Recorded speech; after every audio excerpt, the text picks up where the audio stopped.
I read Stephen King's book The Shining twice before I finally got to see it on a big screen. Stephen King had a problem with Stanley Kubrick's interpretation, and there's plenty of information about King's thoughts online. But to be fair, if you want the film version of the book, Stephen King made it in 1997 as a TV miniseries, and it's pretty good.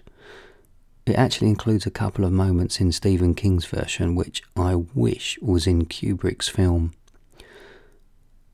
Many filmmakers have been influenced by this film, and deservedly so. Years ago, I remember during film conversations I would mention The Shining as one of my favourite films of all time, and people would disapprove or laugh, and nowadays when I say The Shining is one of my all-time favourites, people agree. Instinct was correct all those years ago. I went to a special one-off screening of The Shining at the Rex Cinema in Berkhamsted. The Rex is a beautiful red and gold Art Deco cinema, unmatched by any other venue in the UK. The atmosphere of the Rex was perfect to watch this film. The unexpected surprise was that Kubrick's daughter was actually there and introduced the film. Wow, it doesn't get better than this, I thought at the time. It was like a dream to see this film for the second time on the big screen.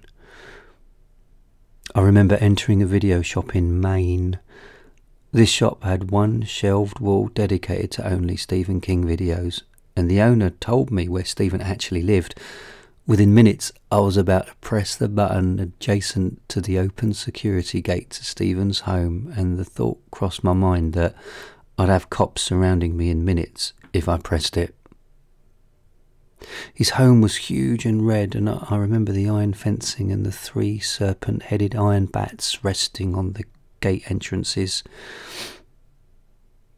Jack Nicholson is spectacular in the role of Jack Torrance, and Shelley Duvall is an absolute wreck as the story develops. The making of The Shining by Kubrick's daughter is enlightening, especially about Kubrick's demands on Shelley. Memorable moments include that Steadicam, enabling its operator to run smoothly following the actors, most notably when young Danny's pedalling on his 3-wheeled cycle, creating that distinct carpet-to-wood thudding sound.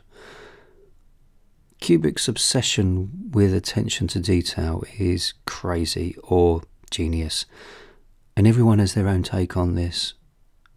I think it's a mix of both. However, it's the end result that matters. I wonder what people feel, young or old, about the film now. Maybe it's off their radar, or another film has made its mark instead. You could research so much about this film online. It really is that interesting. Even a young Simon Cowell almost worked on it but decided not to, though I've read he had the job of polishing the axes. I hope this film holds its value in the future because it's so unique. The atmosphere, pace of story and fantastic music score has given us a film that's attracted so much respect year after year. It really was a production that's ahead of its time. The lighting and set design is stunning. I hope one day a horror film is released and impresses us all so much that it'll stand the test of time, just like The Shining has. If you're an obsessive fan of The Shining, the 2012 documentary Room 237 explores the film's theories. It's not one on my radar as it's pedantic, over-analysing every scene. You see, I'm just interested in the overall cinematic experience.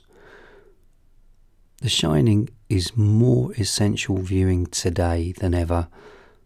This is because it demonstrates a story that's in no rush. Every scene takes its time. Every scene draws you into the isolation Watching again now, you'll notice how modern productions flow so fast. Perhaps filmmakers are worried you'll get bored if a silent moment has no dialogue or action.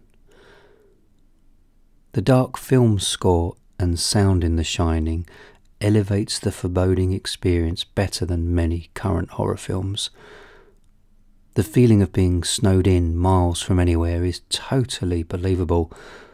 The other two films that managed to give you that realistic snowbound experience is the original The Thing and 30 Days of Night. Those of you who were fortunate to witness The Shining when it was released back in 1980 were given a rare gift. The gift of being haunted by a film for the rest of your life.